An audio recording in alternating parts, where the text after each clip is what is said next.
오케이. 그래서 살펴보겠습니다. 어제 상의 드린 대로 이번 시간은 40분만 진행하고요. 또 이제 3시 10분부터 30분까지 브레이크 한번 갖겠습니다. 오후에 전반부죠. 공유 폴더 중에서 혹시 뭐 컴퓨터가 바뀌었다든지 뭐 하여튼 여러 가지 이유로 인해서 뭐 즐겨찾기 뭐 추가가 뭐 바뀌었다든지 뭐 이런 이유로 인해서 뭐 다시 필요하시면 당연히 드려야 되겠죠.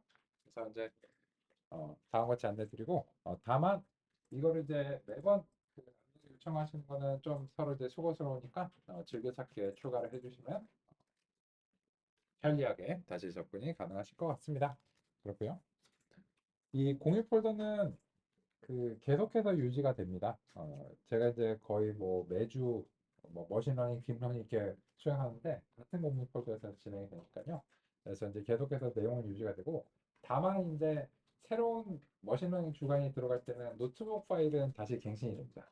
그렇기 때문에 이제 그 공유드리는 노트북 파일들은 그 요번 주 이제 금요일까지 그 아마도 이제 만약에 필요하시다면은 이제 최종적인 이제 그 파일을 획득해서 가져가시는 게 필요하실 것 같고요. 왜냐면 이제 그 다음 주에는 혹시 이제 머신러닝 과정이 이제 진행이 된다면 다음 주는 아니지만 다음 주는 불명이지만 어쨌든 그 임의의 시점에서 갱신될 가능성이 있기 때문에 그래서 이제 접근하셔서 살펴보시기 바라겠습니다.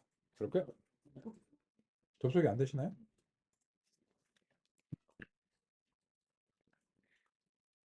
그거는 왜일까?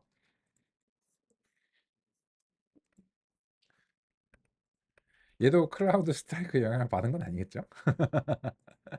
그러네요. 지금 접속이 안 되네요.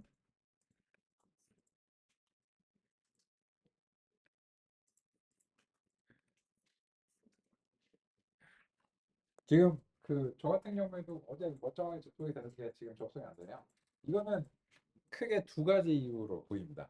멀티 캠퍼스 네트워크의 방화벽 설정에 변화가 이제 있어서 혹시 문제가 생겼나 확인을 한번 드려야 되는 상황인 거고, 두 번째는 드롭박스 서비스의 일시적 장애일 가능성인데, 확률이 높은 쪽은 드롭박스는 사실 거의 서비스가 굉장히 안정적이기 때문에 아마 아니지 않을까 생각하고, 그 요번에 이제 월캠 저기 네트워크 담당자분이 새로 오셨다고 이제 얘기 들었거든요. 그래서 이제 뭔가 정책 변화 같은 게 이렇게 뭐 적용이 되면서 일괄적으로 그 클라우드 서비스에 뭐 접근이 되고 이런 게 그 중간에 좀 바뀌었을 가능성은 한번 고려해 볼 수 있을 것 같은데, 일단 이 부분은 제가 그 네트워크 쪽에다가 한번 확인 말씀을 드리고 그 이게 이제 어느 쪽인지 먼저 살펴보도록 하겠습니다. 지금 이제 당장은 조금 문제가 있네요. 이제 방금 전까지 잘 됐었는데 그렇고요. 그죠? 이게 이제 그 이 현재 이 드롭박스 닷컴이 어드레스가 너무 리처블하다. 이게 이제 그 아마 네트워크 쪽 설정의 변경으로 만약에 똑같은 문제였으면 이게 뭐 인터넷 서버 이런 문제가 나왔을 그렇지 않을까요? 스마트폰 접속이에요. 네, 그러신 거 보면 드롭박스 문제는 아니고 이 멀캠 네트워크의 정책 변경이나 뭐 이런 거에 따른 것으로 이제 보이고요. 그냥 말씀드려야 되겠네요. 이거는 잠시 기다려주세요. 제가 이제 그 과장 운영자님한테 말씀드리도록 하겠습니다. 그래서 그 그렇고요. 이런 문제는 지난 5년간 처음이네요. 역시 이제 담당자가 바뀌면 가끔씩 그런 문제가 생길 수 있습니다. 그렇고 이제 일시적인 걸 수도 있고요. 일단은 계속해서 이제 살펴보도록 하겠습니다. 그럼 이제 보시면 이제 이거는 뭘 했는가를 좀 해설을 드릴게요. 이거 보시면 그냥 그 요 스타트 엔드 그리고 이제 개수입니다. 그래서 이제 10에서 20 범위에서 이제 균일한 확률로 100개의 값을 뽑으라고 한 거예요. 그래서 이제 여기가 이제 x 원축이거든요. 그래서 이제 10에서 20 범위에서 균일한 확률로 이제 x1을 이제 뽑으라 이렇게 이제 했고요. 그리고 이제 x2 같은 경우에는 그냥 임의적으로 제가 그냥 20에서 40 범위에서 100개를 임의적으로 뽑으라고 했습니다. 그래서 이제 20에서 40 범위에서 이렇게 이제 뽑았고, 그래서 이제 대강 이런 식으로 분포가 되어 있는 거예요. 그러니까 뭐 임의적인 이제 크기를 가진 거죠. 그냥 그런 걸 이제 한번 가정을 해봤고요. 그리고 이제 여기에 대해서 이제 그 y 같은 경우에는 0하고 1 중에서 랜덤하게 그냥 100개를 선택하라고 했어요.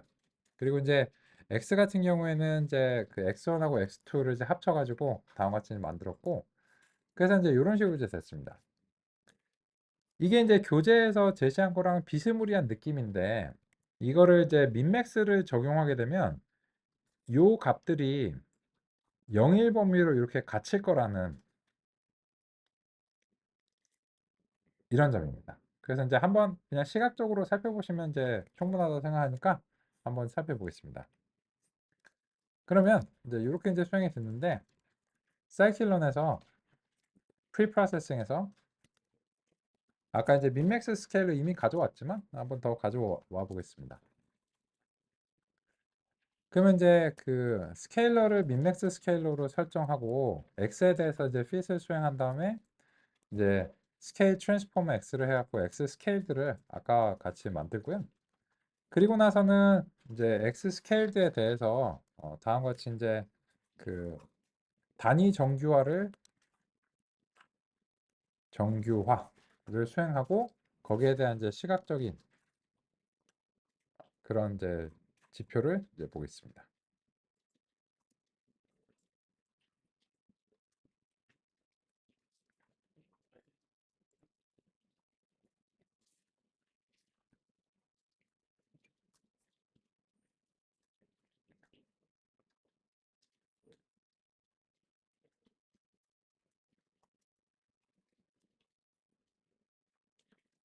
작성하시는 동안 저는 과정 운영자한테 그 갑자기 네트워크 문제가 생겼다라고 좀 안내 좀 해놓겠습니다.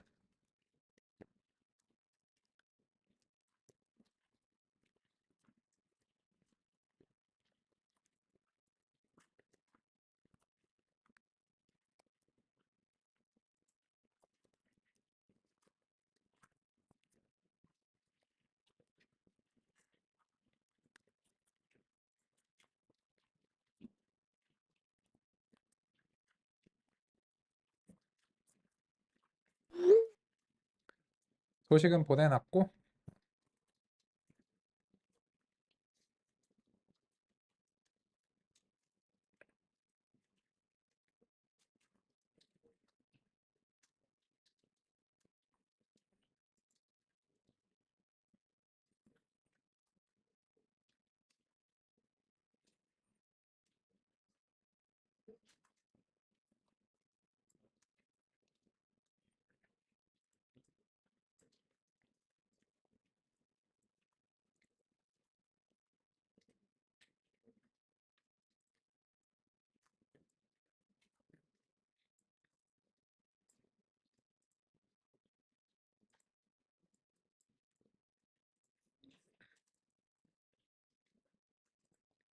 그러면 이제 보시면 이게 그 스케일이 많이 달라가지고 좀 이제 보기 어려운데, 여기에 있는 값들이 영일 범위로 이렇게 갇혔습니다.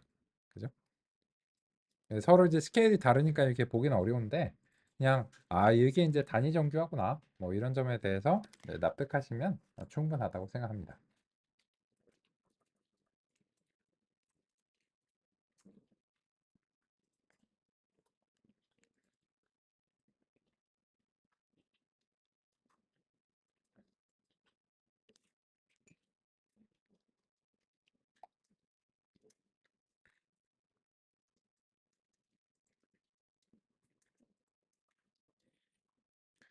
지금 이 활동하고 교재와 싱크를 맞춰 보겠습니다.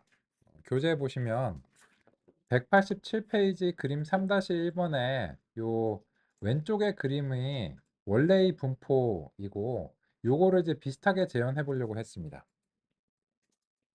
그래서 뭐 10부터 이제 15 이 정도고, 그래서 이제 요 그 원래 분포는 한 0부터 이제 10까지 이렇게 널찍하게 이제 분포가 되어 있는데, 이거를 이제 민맥스를 하게 되면은 이제 요 그래프에서 영일 범위로 이제 갇혔잖아요. 그래서 이제 우리도 이제 그런 느낌을 한번 해본 겁니다. 그래서 이제 다음과 같이 이제 살펴봤고, 그런데 이제 이게 지금 보시다시피 서로 이제 스케일이 다르니까 얘를 제대로 볼 수가 없잖아요. 그래서 우리 인제 요렇게 인제 하겠습니다. 단위 전교를 이제 하는데 원래 그래프는 인제 원래 그래프를 요 PLTG 스캐터를 통해서 그리는 거는 요거는 이제 왼쪽에다가 그리기 위해서 다음과 같이 설정하겠습니다. 이렇게 인제 하고요. 그리고 PLT 서브플롯에서는 1, 2, 2 이렇게 해 가지고 왼쪽과 오른쪽에다가 그림을 요렇게 인제 그려 보겠습니다. 그리고 전체적으로 그림 크기를 조금 이렇게 키우고요. 네. 그리고 이제 이것도 엑스림을 적당하게 좀 보이게 설정을 하겠습니다.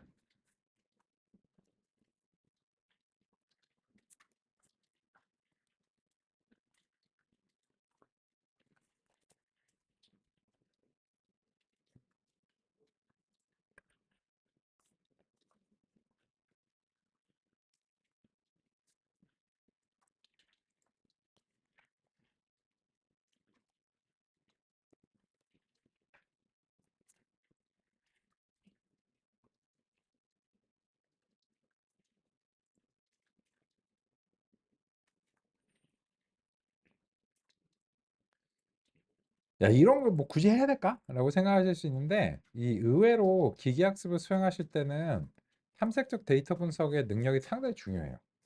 그래서 이제 내가 이제 원하는 형태의 데이터에 대해서 시각화를 진행하고 그거를 이제 적절한 형식으로 표현하는 게 이제 중요한 편인데 요거를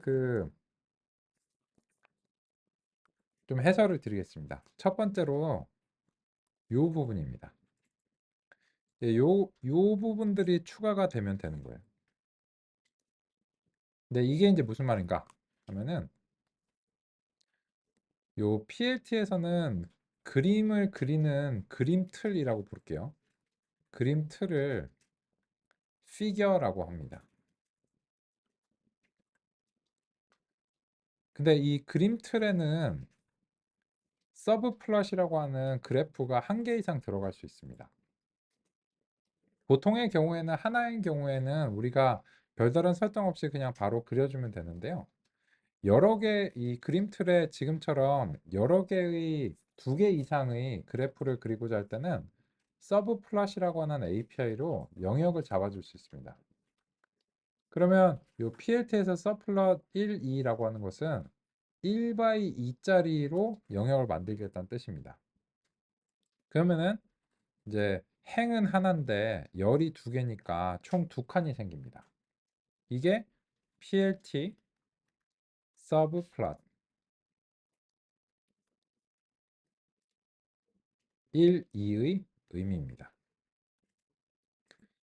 그리고 마지막 번호는 이거는 영역의 번호입니다. 이 영역 번호는 1번, 2번 이런 식으로 부여가 되는데요. 그래서 1, 2 영역에서 1번 영역에다가 그렸으면 좋겠다. 이렇게 지정하면 이 현재로서는 왼쪽 영역에 이 그래프들이 그려집니다. 그래서 이제 원래 데이터는 이 왼쪽 영역에다가 제가 이제 보여드리고 싶었고요. 근데 두 개의 그래프를 동시에 그리다 보니까 이 그림 트리의 크기를 좀 키워줄 필요가 있을 것 같았어요. 그래서 이 그림 틀의 크기는 적당히 알아서 조정이 되기도 하는데 그냥 보기 좋게 하기 위해서 임의로 설정하는 게 가능합니다. 그래서 이제 요 fig size라고 하는 것은 이제 가로와 이제 세로의 크기를 지정하시면 됩니다. 근데 이게 단위가 인치예요. 근데 그 인치라고 하는 건 거의 의미가 없습니다. 왜냐하면 이게 뭐 해상도에 따라서 뭐 확대 축소에 따라서 뭐 이게 다를 수 있거든요. 그래서 이제 그냥 보시고 적당히 가로 세로를 설정해 주시면 되겠습니다. 그리고 나서는 이제 두 번째는 이제 단위 정교를 하고 난 결과를 서로 같은 그래프에서 한꺼번에 그리니까 잘 안 보이잖아요. 그래서 이번에는 오른쪽 영역에다가 그리도록 지정을 한 거고요. 그래서 이제 요것만 추가하시고 난 다음에 나머지를 이제 수행하면은 이게 요쪽 영역에다가 그려집니다.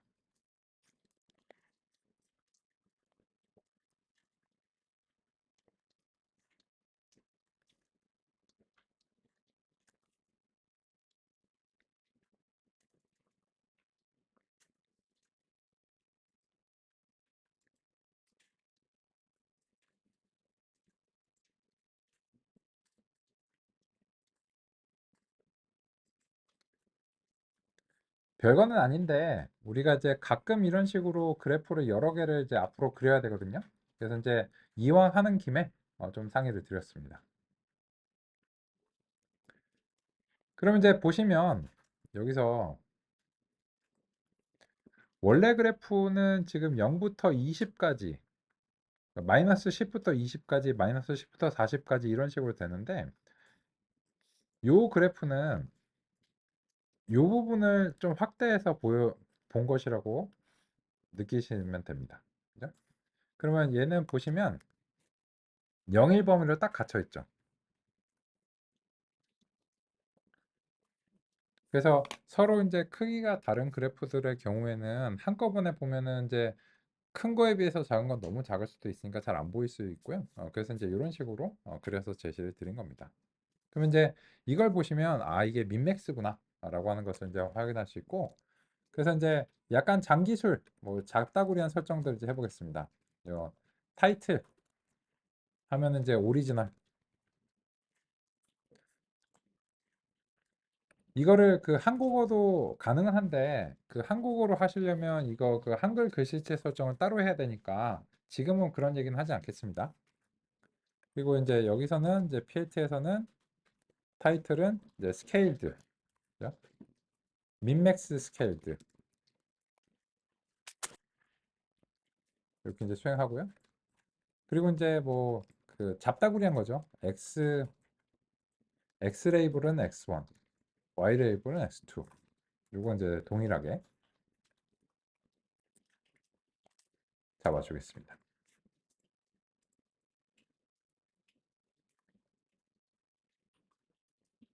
그냥 설명 들으면 재미없잖아요. 그죠? 그래서 이제 뭐라도 이제 작성하면서 그리고 또 이제 이왕 하시면 이렇게 이제 시각화 기법도 좀 연마하고 이러면 이제 좀 좋지 않을까 생각해서 이제 제시를 해봤습니다.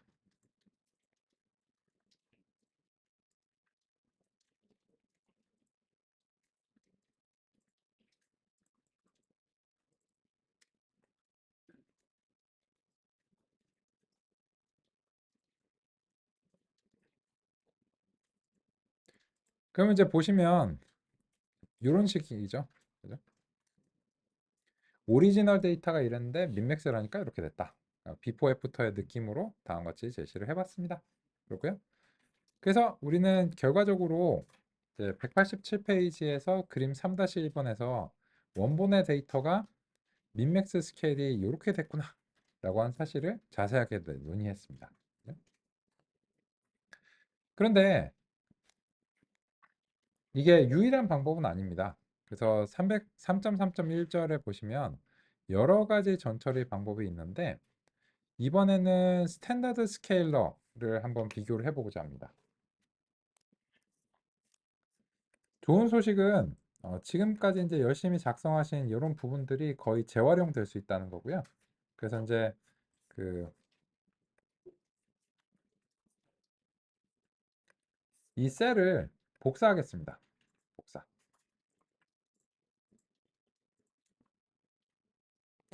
근데 이제 보시면 이게 코드가 길어지는 부분이 어딘가 보면 이 서플랫 이후로 요 부분이거든요. 그죠?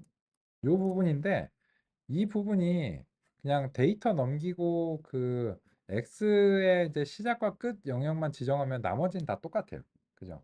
그래서 이게 이제 코드가 너무 길어지면 가독성이 좀 없으니까 요거를 좀 함수화를 해볼까 합니다. 그래서 이제 요 부분을요.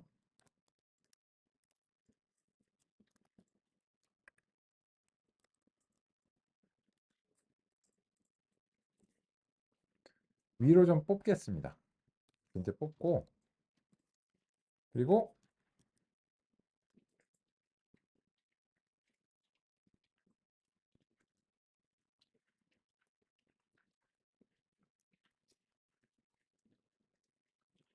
데이터를 이제 전달을 하고, 그리고 이제 타겟과 레이블을 이제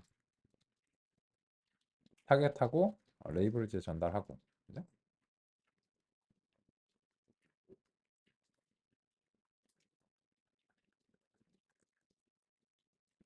그리고 나서 이제 그 X림과 Y림을 전달하면 이제 되겠네요. 이제 X림의 첫 번째 값, X림의 두 번째 값, Y림의 첫 번째 값. 귀찮으니까는 이렇게 이제 X림 이렇게 그냥 풀어버리죠. 이제 풀고, 그 다음에 이제 X민과 Xmax 같은 경우에도 요거는 이제 지정해 주는 수밖에 없겠네요.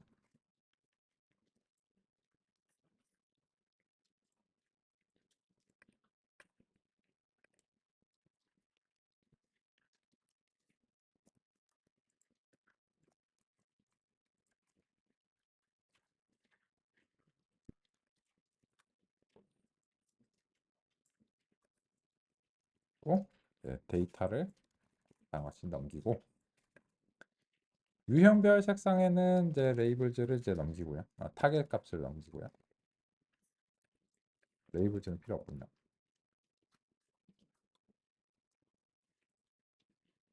이런 식으로 이제 고치고, 그러면 이제 플러스 스캐터에서 XY를 이제 넘겨가지고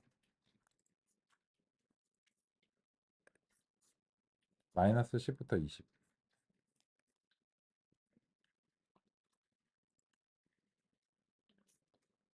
Y는 마이너스 10부터 40.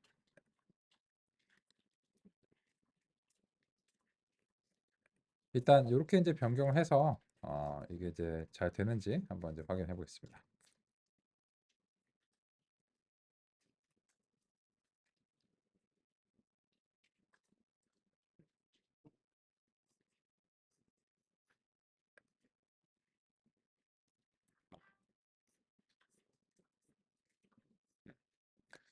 잘 됐고,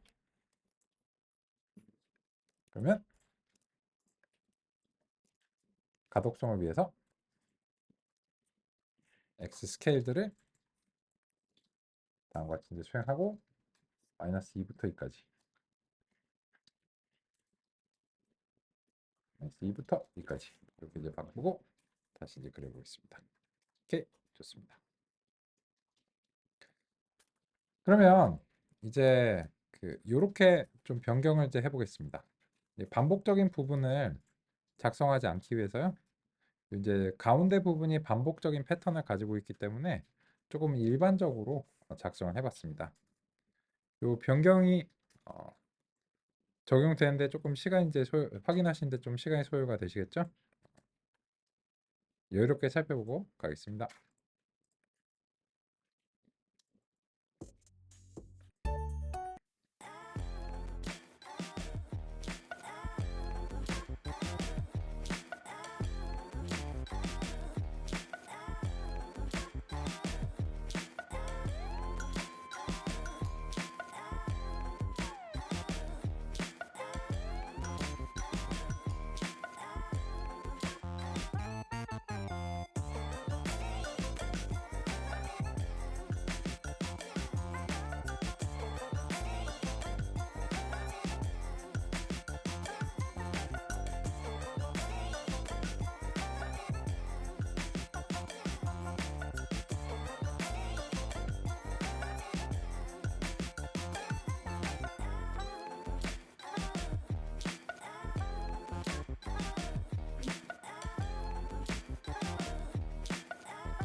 안 되시거나 어려운 점 알려주시고요.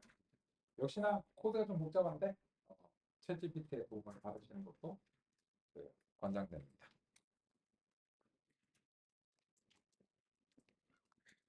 챗GPT가 잘 해석하는지 한번 볼까요?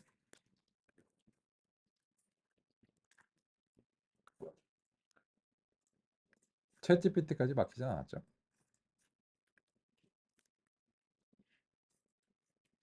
복사 붙여놓고 이제 보겠습니다.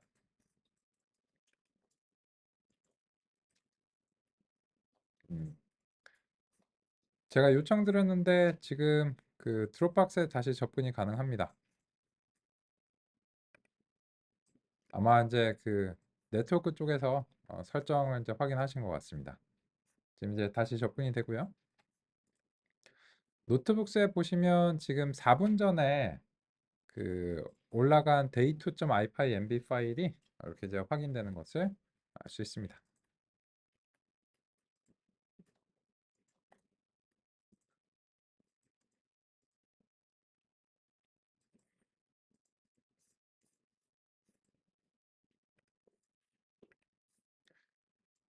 그리고 이제 좀 복잡한 코드인데 이제 이 코드에 대해서 이제 보시면 산점도 그리기 이제 함수라고 하는 것에 대해서 그 해설이 잘 되는 것으로 이제 보이고요.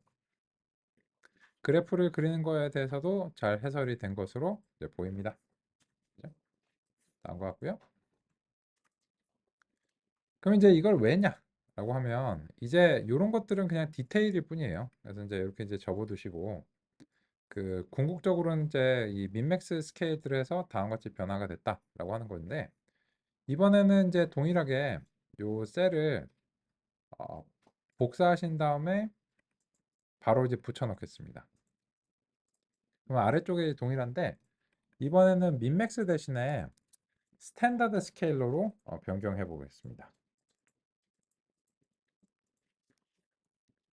그러면 이제 민맥스 스케일러 대신에 스탠다드 스케일러로만 이제 바꾸시면 됩니다. 요 두 부분을 변경하시면 돼요.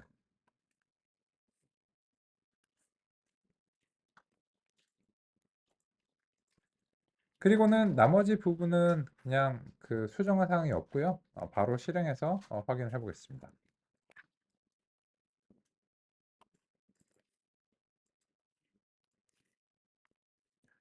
그러면 스탠다드 스케일러의 그 분포를 한번 확인해 보겠습니다. 어떤가요?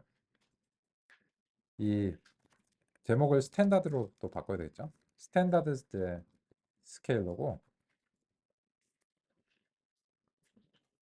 스탠다드 스케일러는 영일 범위에 갖추지 않습니다. 대신에 어떻게 되냐면 이 0을 중심으로 분산을 이제 표준 편차가 이제 1이 되도록 이제 만드는 건데요. 그래서 이제 여기에 이제 어떤 편중이 있는 데이터를 이 원점으로 가져와서 정규 분포로 강제로 이제 만드는 이런 게 이제 스탠다드 스케일링입니다. 이 점에 대해서는 우리 이제 그 스케일된 그거에 대해서 평균과 편차를 한번 확인해 보겠습니다. X 스케일드의 평균 값을 구하는데 열별로 그 평균을 구하기 위해서는 다음과 같이 이제 수행할 필요가 있고요. 요 값들이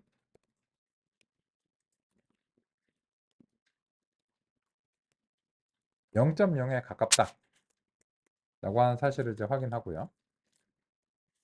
그리고 편차가 이제 1.0에 가깝다는 사실을 이제 확인해 보겠습니다. 즉 평균과 표준 편차, 평균은 0이고 표준 편차는 이제 1입니다. 이게 스탠다드 스케일러가 단위 정교화를 하는 방식이고요. 아까랑 이제 많이 다릅니다.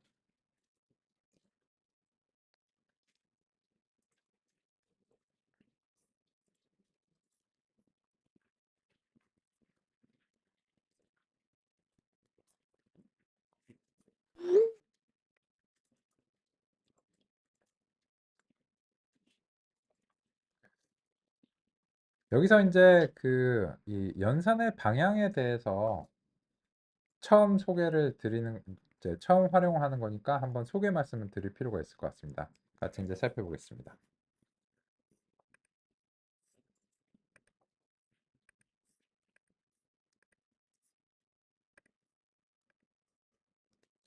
이거는 이제 그 간단한 배열을 하나 가정을 해서 보겠습니다.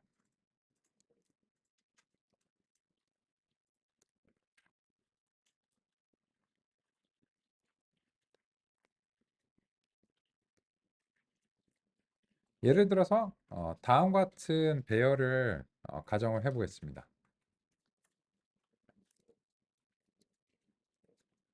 그러면 평균을 구하는 방법은 총 세 가지 방법이 있습니다. 첫 번째는 이 전체의 평균 값을 구해서 하나의 단일한 스칼라 값이 되는 겁니다.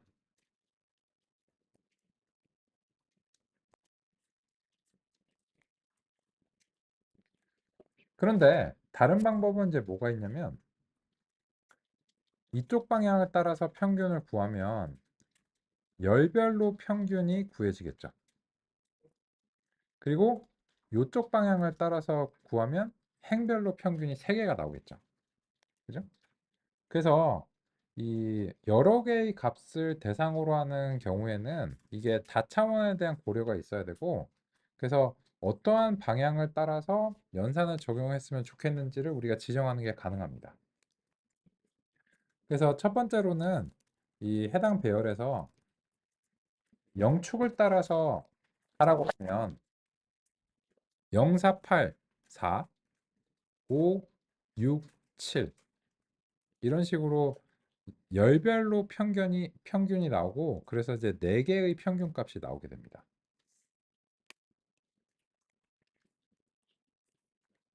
그러면 마지막 방향이 하나 더 있죠.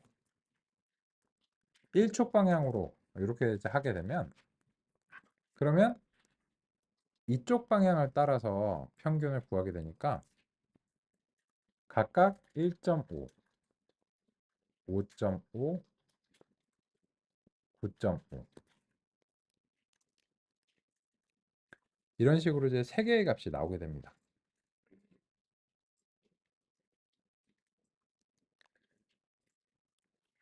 그런데 그렇다면 지금 여기서 이제 보시면 우리가 X 스케일드에 대해서 다음과 같이 수행한 것은 데이터가 이렇게 있다고 가정하고 x1, x2, 임의의 xn까지에 대해서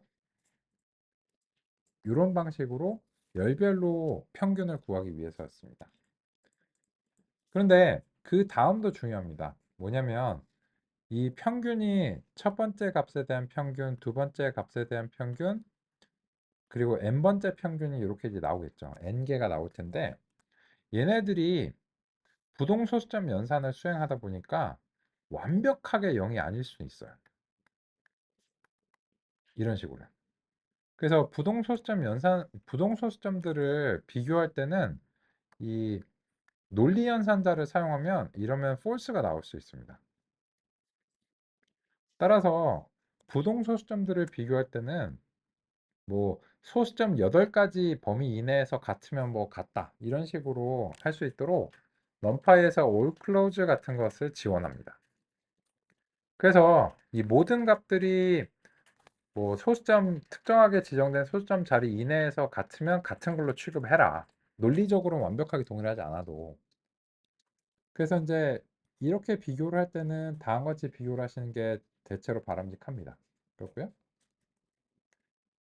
그리고 이제 여기 보시면 이제 그 편차죠. 표준 편차 같은 경우에도 같은 방식으로 적용했고 표준 편차가 이제 1로 만들어주는 건데 평균 0과 표준 편차 1이 이제 표준 정규 분포죠.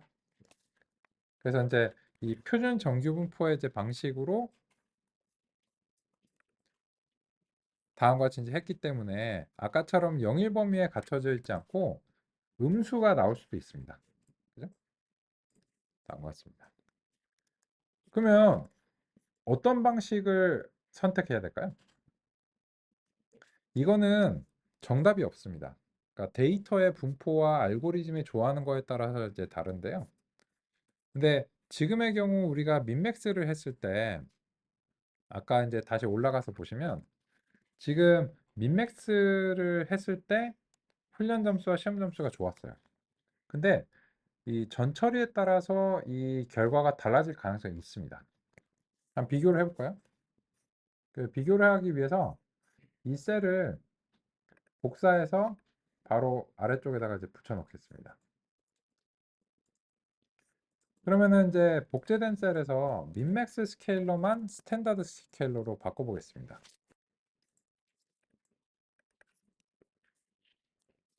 그리고 나서 이 성능의 차이가 있는지 한번 확인해 보겠습니다. 보시면 지금으로서는 성능의 차이가 약간은 있었습니다, 아마.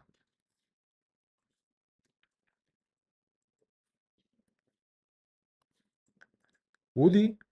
없는 것 같은데? 훈련 점수에서 98.1이 98.4로 조금 바뀌었죠.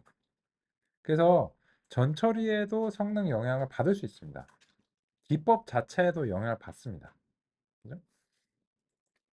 따라서 이런 것들은 궁극적으로는 실제로 EDA를 상당히 열심히 해봐야 되고 이게 이상치가 얼마나 발생하는가 이런 거에 따라서도 영향을 상당히 받습니다.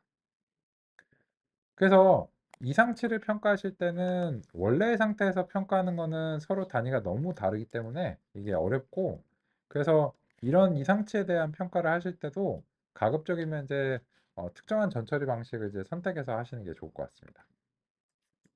요 얘기는 여러 번 기회가 있을 것 같습니다. 그래서 이제 그 요번 시간에는 요 정도로 일단 하면서 정리해서 말씀드리겠습니다. 정리. 187페이지. 그림 3-1번에 보시면 스탠다드 스케일러가 방금 전에 그 논의드린 대로 평균이 0이고 분산이 1인 이런 방식으로 설정이 됐기 때문에 우리가 이제 경험한 것 같은 방식으로 이제 됐다는 사실을 이제 알 수 있습니다. 그리고 찬찬히 읽어보실 때 이 아래쪽에 보시면 평균을 0으로 분산을 1로 했다라고 하는 건데 요거를 말로만 하면 재미없고 실제로 또 재미없을 뿐만 아니라 사실 확인을 하시는 게 되게 중요한 일입니다.